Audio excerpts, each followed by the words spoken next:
rekam dulu. Oke, jadi Bapak ulang, hari ini kita akan masuk ke penyajian data. Materi ini sebenarnya masih mengulang dari materi kelas 5 dan kelas 6 di SD. Ya, jadi harusnya tidak terlalu sulit. Oke, nah sebelumnya kita sudah belajar tentang pemusatan data. Itu ada 3 ya, ada min atau nilai rata-rata, ada median atau nilai tengah, dan ada modus atau nilai yang paling banyak muncul. Ya, nah 3 itu pun sebenarnya sudah kalian pelajari di SD, tetapi untuk SMP itu konteksnya sudah pakai aljabar lebih banyak. Ya, oke. Jaringannya mungkin kurang stabil ya. Mungkin suara Bapak di kamu putus-putus karena di Bapak memang jaringannya sedikit kurang stabil. Ya, tapi ini Bapak rekam, kemudian nanti Bapak akan upload di YouTube untuk kamu bisa lihat ulang. Ya, nah begitupun dengan pemusatan data yang sebelumnya. Rekamannya semua ada di YouTube. Jadi memang kalau kamu tidak sempat untuk ikut, kami boleh lihat rekamannya di YouTube. Ya, oke. Nah, tapi bedanya kalau ikut langsung seperti ini, dapat jaringan yang kualitas baik dan sebagainya, kamu boleh bertanya. Ya kan, kalau YouTube itu sifatnya cuma satu arah, Bapak menjelaskan, kemudian kamu nonton, ya kalau kamu bertanya, kalau kamu ada pertanyaan agak sulit, ya kan, kecuali ada orang di rumahmu ya yang mengerti dan bisa kamu tanyakan, itu lain hal, ya. Jadi sekali lagi mungkin jaringannya kurang baik, ya memang di Bapak kurang baik jaringannya, ya tapi tidak apa-apa, ini Bapak rekam, ya kan, juga tidak mungkin selama pembelajaran tidak bagus terus jaringannya. Ya, jadi seperti itu. Bentar ya.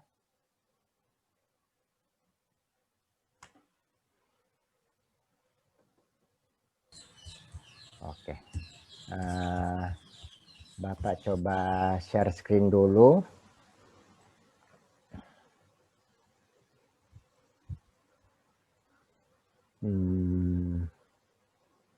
Oke, ini dia. Nah, ini ya. Jadi yang akan kita pelajari hari ini itu adalah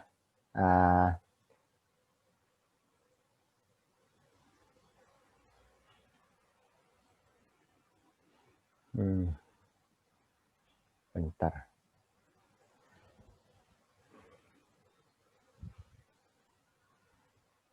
Oke, bentar ya. PPT-nya bermasalah.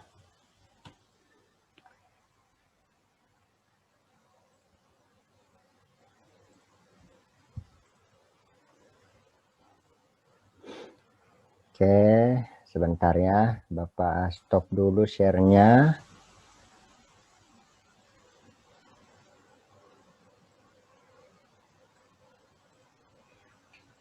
Nah, PPT-nya sepertinya bermasalah. Bentar ya.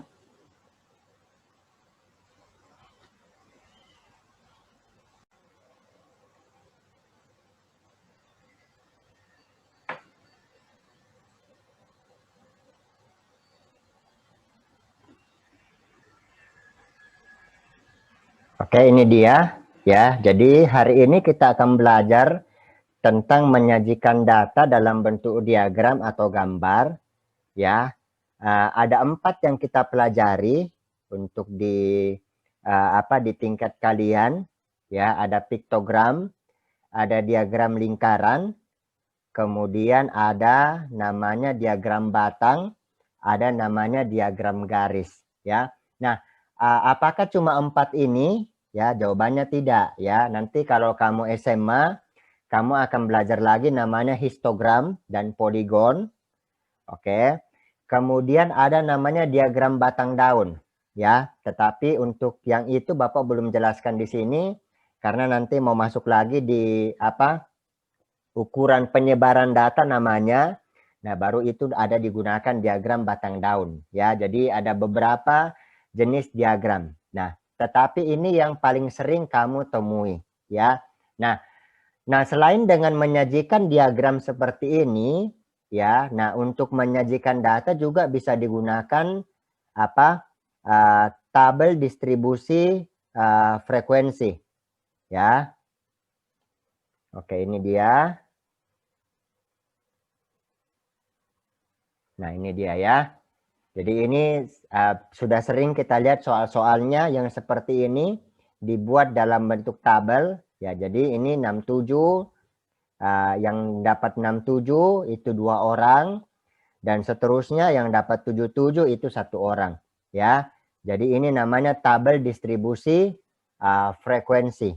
Ya, nanti di tingkat selanjutnya di tingkat SMA, kamu nanti tabel distribusi frekuensinya tidak tunggal seperti ini nilainya, ya, tapi ada rentangnya dari 67 sampai 90, dari 91 sampai 94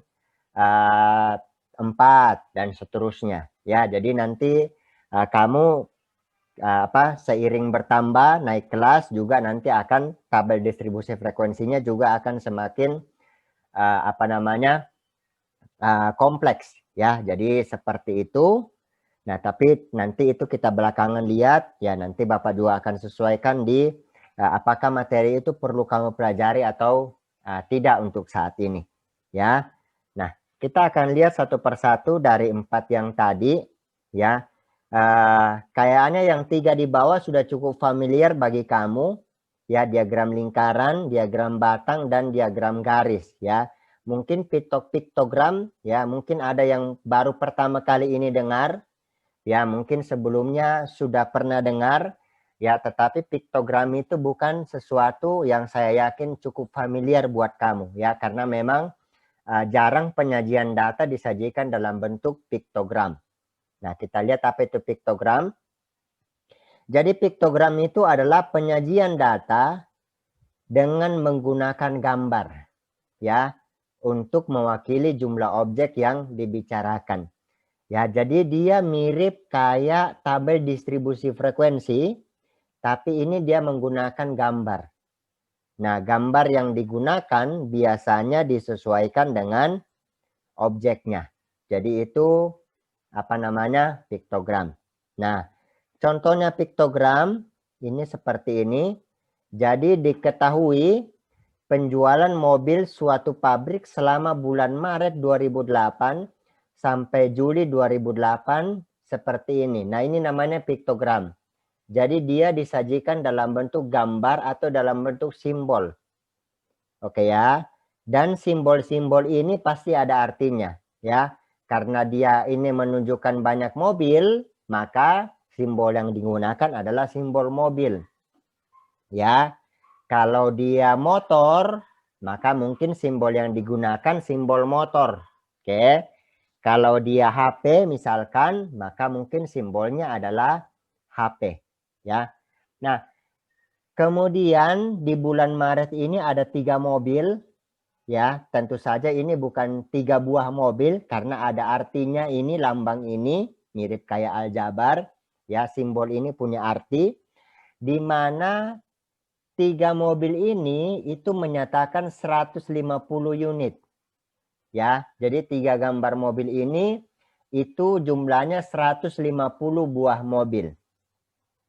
Kemudian pada bulan April, ya ini ya 2,5 ini ya, 2,5 mobil ini menyatakan 125 unit mobil. Ya. Nah, sekarang pertanyaannya yang pertama, Bapak mau Malvin lah yang jawab ini. Ya. Gambar satu mobil ini artinya apa? Kemudian gambar setengah mobil ini artinya berapa? Artinya apa? Tadi 3 mobil ini gambarnya itu mewakili 150 unit. 2,5 ini mewakili 125. Nah, berarti kalau satu mobil ini artinya berapa unit mobil? Kalau setengah ini berapa unit mobil? Kalau satu Pak itu 50 unit kalau satu mobil. Ya, terus kalau setengah mobil berarti 25. Jelas ya, kalau satu mobil itu 50 karena tadi ini 3 mobil 150. Kemudian kalau setengah mobil itu berarti ya tinggal bagi 2, 50 bagi 2, 25. Oke. Ini ada yang masih kurang paham Dapat dari mana 50 yang satu? Yang setengahnya dapat dari mana 25? Oke, jelas semua ya. Nah, sekarang kalau begitu, berapa jumlah mobil yang terjual pada bulan Mei, Juni, dan Juli? Oke, berturut-turut 3 orang. Ya, Farel bulan Mei, Helga bulan Juli, kemudian Griselda bulan Juli. Farel Mei, Helga Juni, Griselda Juli. Oke, silakan dari Farel.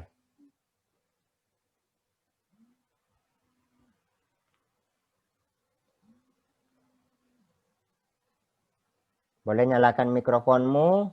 Bulan Mei berapa? Kemudian bulan Juni berapa? Kemudian bulan Juli berapa? Oke, mengetik ya. Bulan Juni yang kedua.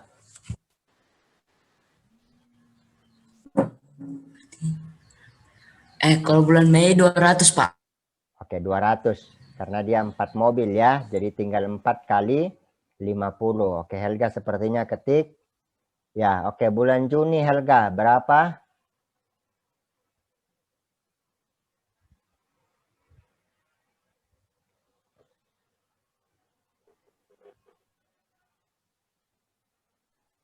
Aduh, Pak, ada suara mikrofon.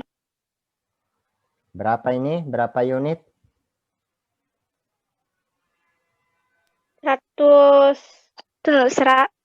175. Oke, 175. Ini 3,5 ya. 3,5 kita tinggal kali dengan 50. Karena satu mobil itu 50. Oke, Griselda. Bulan Juli ada berapa?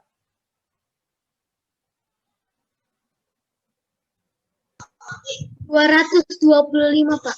Oke, 225 ya. Ini ada 4,5. Ya, kita tinggal kalikan dengan 50. Oke ya. Nah, kemudian bagian C, bagaimana menggambarkan jika yang terjual 20 mobil ya dan 1 mobil. Oke. Kira-kira berapa bagian ini kalau 20 mobil? Evans dah.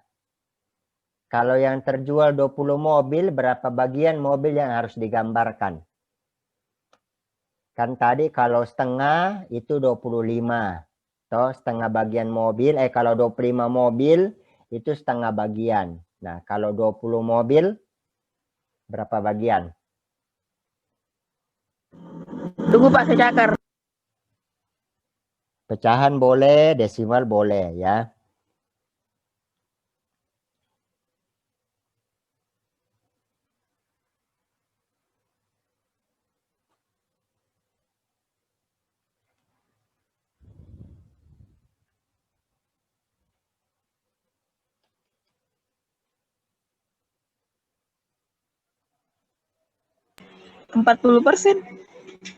Oke, 40% ya, atau 2/5 bagian ya, atau 0,4.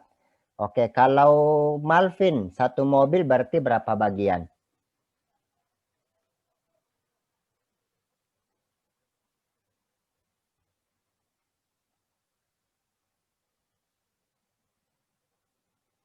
Malvin? Saya nggak, Pak. Iya, kalau satu mobil berarti berapa bagian mobil yang harus digambarkan? Di bulan Maret, berapa, Pak? Tadi Pak, itu Yang satu tadi mobil. habis dari WC. Yang satu mobil. Ya, berapa bagian berarti? Maksudnya Pak bagaimana? Kan kalau 25 mobil, setengah bagian kan? Kalau Ya, 20 mobil tadi 2/5 bagian atau 40% atau 0,4. Kalau satu mobil berarti berapa bagian? Satu mobil? Iya, berapa bagian?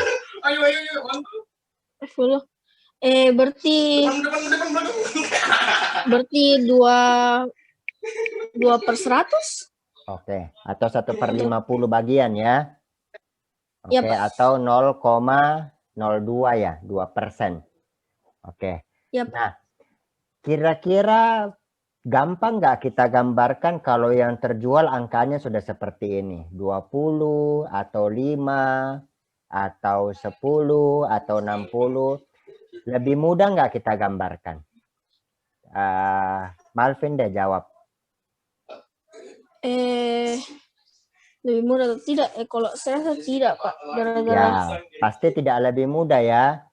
Ya kan? Iya. Karena kita sekarang mau menggambarkan 1/50 bagian ya. Berarti satu mobil akan sangat merepotkan sekali kita bagi 50, baru kita ambil satu bagian. Atau kalau 20 mobil berarti apa? 4/100 bagian. Jadi kita 40/100. Jadi kita bagi 100, baru kita ambil 2 bagian. Ya. Jadi dengan kata lain, ya ini jawabannya yang tadi ya. Kalian sudah betul semua. Oke. Dengan kata lain, ya piktogram itu punya kelebihan dan juga punya kelemahan. Ya. Kelebihannya adalah ya mudah dibaca. Ya. Oke, kemudian lebih mudah diketahui jumlahnya, ya, lebih menarik. Oke. Karena memang beberapa orang biasanya lebih tertarik kalau ada gambar yang dibaca. Oke, apalagi kalau gambarnya berwarna, ya, jadi lebih menarik, lebih gampang dibaca. Tetapi sekaligus juga kelemahannya adalah seperti yang dibilang Malvin tadi, ada angka-angka tertentu, ya, yang membuat kita akhirnya kesulitan menggambarkannya. Oke ya, bisa jadi jumlah yang sedikit. Oke. Bisa jadi juga jumlahnya yang besar. Ya, kalau jumlahnya besar berarti gambarnya harus lebih banyak ya, sehingga memakan tempat yang lebih besar. Ya, jadi di samping ada kelebihan-kelebihan ya, rupanya kekurangannya jauh lebih besar dibanding kelebihannya. Ya, kenapa? Karena kita akan sulit menggambarkan ya, mencari yang mewakili gambar yang angkanya tidak bagus kayak tadi. Oke ya. Nah, kalau ini ya saya pikir ini bukan rumus yang perlu kalian hafalkan ya. Sudah jelas ya, bisa kamu baca sendiri dari grafik. Ya, kalau jumlah objek yang ditanya itu adalah banyaknya gambarnya berapa kali jumlah yang diwakili oleh satu gambar. Nah, itu jelas ya. Nah, kemudian kita masuk yang kedua. Oh, ini dulu deh. Kita lihat latihannya dulu ya. Pak, Ya, kalau habis waktunya Zoom-nya, berarti ulang. masuk lagi di link yang ini. Ya, masuk ulang di link yang sama ya. Oke ya, jadi ini soalnya nomor 2. Data statistik suatu daerah terdapat data penduduknya seperti ini, di mana satu orang ini mewakili 2.400 orang. Jadi satu gambar mewakili 2.400 orang. Oke, A, B, C, Bapak mau berturut-turut berarti Parel A, Helga B, kemudian Griselda C. Ya, silakan dicakar, dihitung. Ya, jangan terlalu lama ya, karena ini kamu sebenarnya cuma mengalihkan. Ya, mungkin Griselda yang harus hitung semua dulu satu-satu baru dia tambahkan. Ya, tapi Parel sama Helga kayaknya jangan terlalu lama kamu hitung. Oke, kalau sudah berturut-turut silakan kamu nyalakan mikrofonmu, kemudian silakan kamu jawab.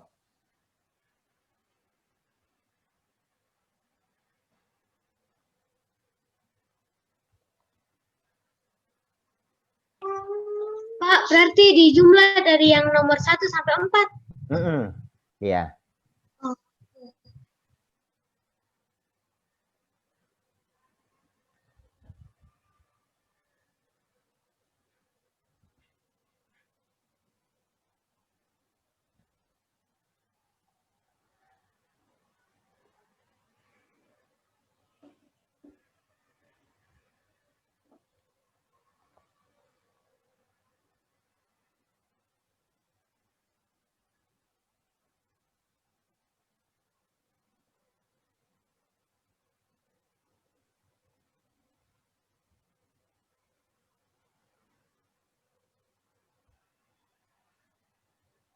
Parel yang A bagaimana?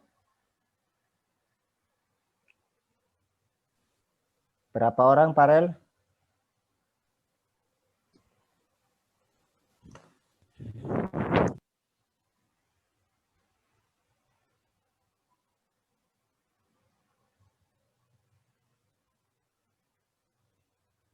Kalau kesulitan mikrofonnya, silakan kamu ketik di chat, tidak apa-apa.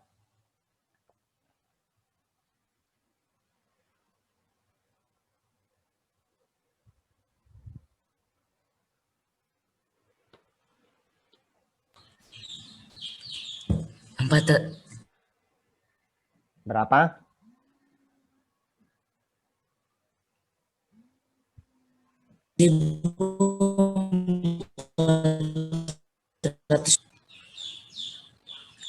Boleh ketik saja, Parel. Bapak tidak terlalu jelas suaramu.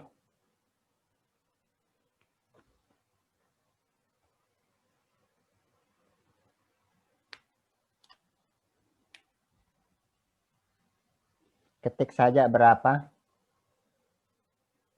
14.400. Dari berapa kali berapa, Parel?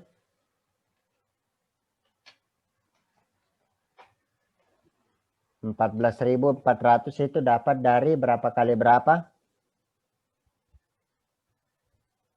Boleh diketikkan di situ jawabanmu.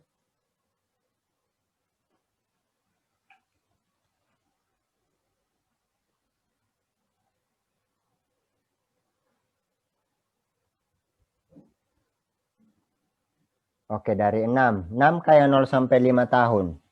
1, 2, 3, 4, 5, 6, 7, 8. Ya.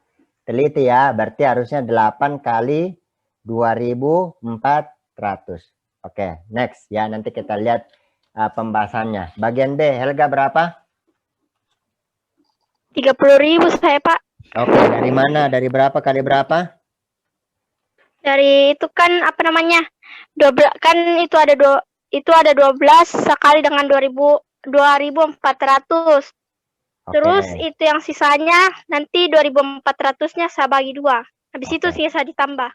Oke, ini 12 ya. 1, 2, 3, 4, 5, 6, 7, 8, 9, 10, 11, 12. Oke. Oke, ya jadi itu perkaliannya ya.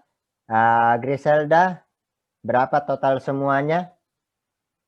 Sudah dihitung kah? Sudah selesai menghitung kah? Belum, Pak. Masih lagi dihitung. Belum. Oke. Sudah sampai yang mana kamu hitung?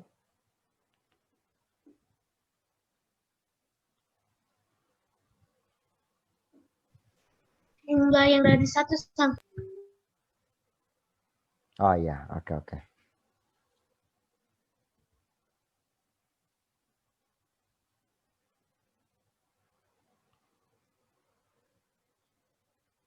Yang lain juga boleh sambil hitung ya. Jadi nanti sambil kau cocokkan jawabanmu berapa. Ya, jadi walaupun bukan kamu yang ditunjuk, kamu juga boleh sambil hitung-hitung. Sudah, Pak. Berapa jawabannya? 91.400. Oke, 91.400. Jadi kita kalikan dulu dengan 2.400. Baru kita tambah ya. Atau boleh juga hitung aja jumlah orangnya semua. Baru kalikan dengan 2.400. Oke, keep jawabannya semua. Nah, kita lihat pembahasannya. Ini tadi ya. Yang 0 sampai 5 tahun ada 8 orang tadi. Kali 2.400 berarti 19.200. Ya, jadi lebih teliti lagi Parel ya. Yang B tadi ada 12,5 orang. Ya, nah kita tinggal kalikan 12,5 kali 2.400 ya, itu 30.000 orang. Oke, sama teliti atau kalau yang di sini yang kurang teliti Bapak menghitungnya, silakan kamu koreksi ya. Jadi entah Bapak yang kurang teliti juga menghitung, entah kamu yang kurang teliti, jadi silakan boleh kamu koreksi. Oke, ini ya. Ada 39 orang totalnya semua tadi piktogramnya. Nah ini ya. Ada 39 orang. Berarti kita tinggal kalikan 39 kali 2.400 sama dengan 93.600. Oke, jadi itu ya. Jadi ini prinsipnya sebenarnya kita cuma menghitung berapa, ya kemudian kalikan dengan satu orang itu mewakili, satu gambar itu mewakili berapa orang, atau berapa buah, atau berapa unit, dan seterusnya. Ya, jadi benar-benar memang harus teliti menghitungnya. Oke, kamu screenshot dengan cepat silakan. Ya, jadi tidak perlu ditulis tangan satu-satu. Ya, yang cepat kamu screenshot, nanti kamu pelajari lagi. Ya, oke. Nah, kita lihat yang ketiga. Oke, ini sepertinya tidak perlu kamu bikin, ya. Atau silakan screenshot gambarnya. Kemudian nanti boleh kamu coba ya. Nanti jawabanmu boleh kamu posting di grup ya. Jadi kamu catat, kamu tulis di catatanmu, kamu screenshot gambarnya, kemudian nanti hasilnya silakan kamu taruh di grup untuk kita boleh lihat dan koreksi bersama-sama kalau ada yang salah. Ya.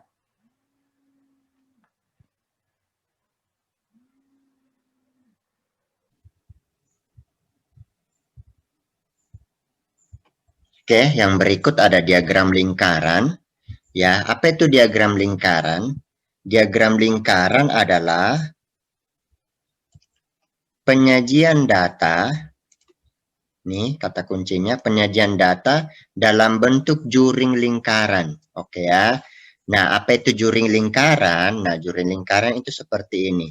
Jadi kalau ada suatu lingkaran, misalkan ini lingkaran, ini sudut pusatnya. Nah, ini yang namanya juring lingkaran. Ini ya. Jadi membentuk sudut berapa derajat dari lingkarannya. Jadi dia bagian dari lingkaran. Nah, yang besar ini juga sebenarnya adalah juring lingkaran. Untuk mewakili jumlah objek yang dibicarakan. Kemudian, nah dalam penyajian data dalam bentuk diagram lingkaran, biasanya berhubungan dengan besar sudut pusat.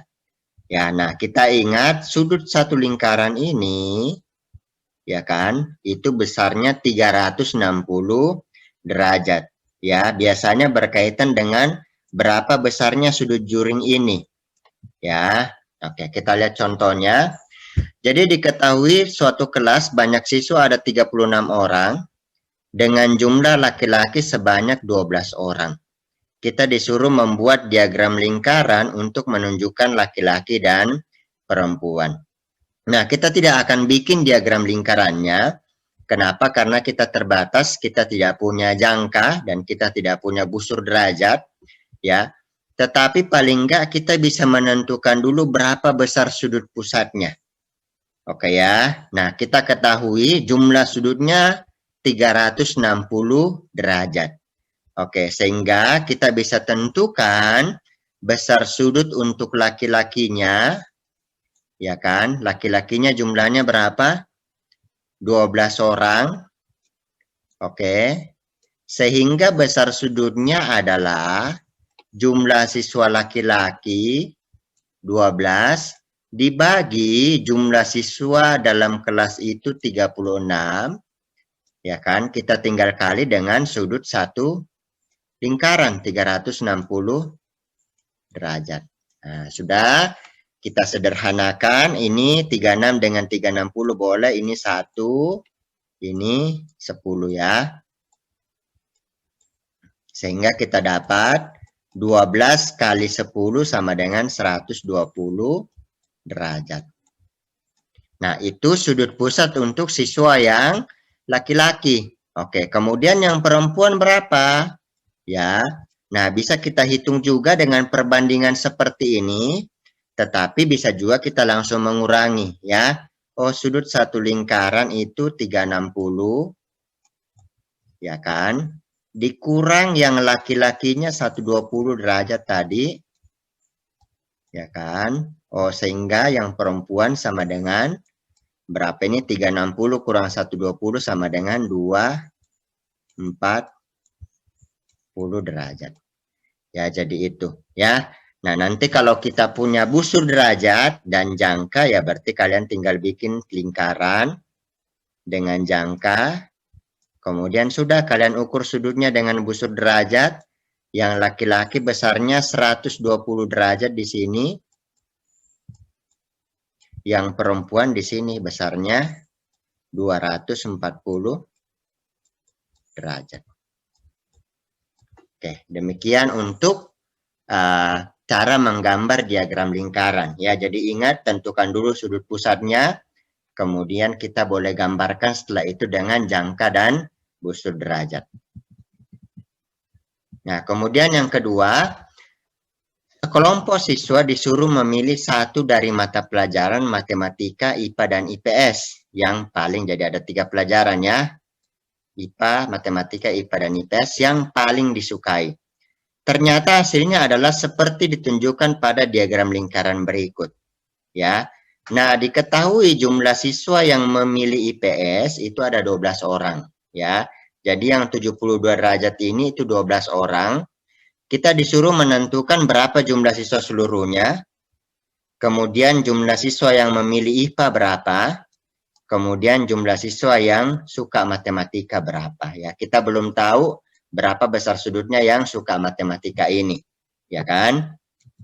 Nah, kita bisa ini tentukan dulu yang diketahui, yang IPS. Sudah kita ketahui sudutnya 72 derajat. IPA-nya 150 derajat. Kemudian siswa yang memilih IPS ini kalau dikonversi 72 derajat ini adalah 12 orang. Ya, kita disuruh mencari jumlah siswa seluruhnya berapa, jumlah yang memilih IPA berapa, kemudian jumlah yang memilih matematika berapa. Nah, ini kita bisa gunakan konsep perbandingan senilai ya. Kenapa perbandingan senilai? Karena semakin besar sudutnya, maka jumlah siswanya tentu saja akan semakin besar ya. Nah, kita disuruh mencari jumlah siswa seluruhnya, berarti kita bisa bandingkan. Yang IPS itu 72 derajat. Ya kan? 12 orang. Nah, seluruhnya berarti ada 360 derajat. Ya kan? Ini berapa orang? Kita anggap aja X ya. Oke, kemudian kita gunakan konsep perbandingan senilai 72 ya kan per 360 yang bawah sama dengan 12 per X ya. Oke, kita sederhanakan ya kan. 72 dengan 12 boleh, 72 juga dengan 360 boleh. Ya, kita anggap aja 72 dengan 12 kita sederhanakan ini jadi 6. Ini 1 ya, masing-masing dibagi 12. Kemudian 6 dengan 360 boleh, ini 1, ini berapa ini?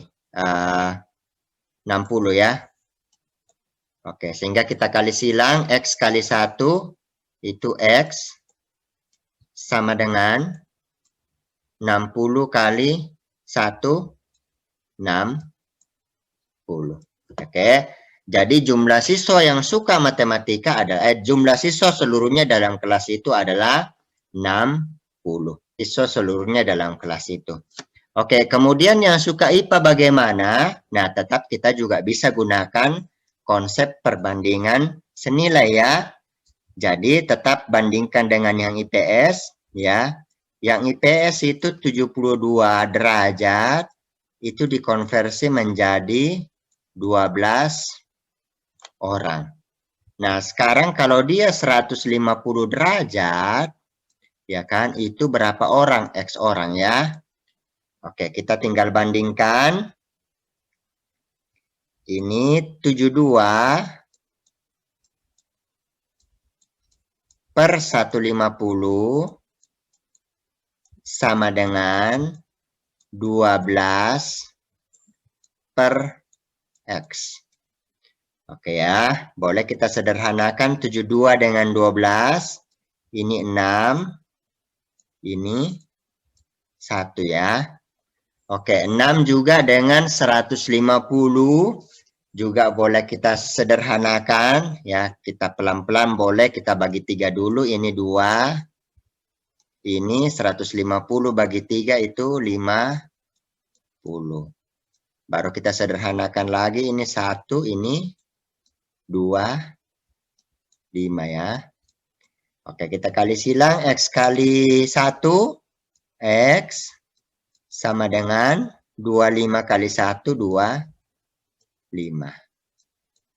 Nah, berarti jumlah siswa yang suka IPA adalah 25 orang. Nah, sekarang yang terakhir, kita disuruh mencari jumlah siswa yang suka matematika. Nah, kita tidak perlu lagi mencari sudutnya, berapa jumlah siswa yang suka matematika, ya kan? Karena kita sudah tahu seluruhnya berapa, yang IPS-nya kita sudah tahu berapa, yang IPA-nya juga kita sudah tahu berapa. Sehingga jumlah siswa yang suka matematika adalah tinggal jumlah siswa seluruhnya 60, dikurang jumlah siswa yang suka IPS 12 orang, dikurang jumlah siswa yang suka IPA 25 orang. Oke, ini hasilnya 60 kurang 12 itu 48. 48 kurang 25 itu 23. Ya. Jadi jumlah siswa yang suka matematika adalah 23 orang. Nah, sekian pembahasan kita mengenai diagram lingkaran hari ini. Nanti di pertemuan berikut kita boleh lihat diagram yang lain, penyajian data yang lain, dan contoh-contoh soal lain berkaitan dengan diagram lingkaran.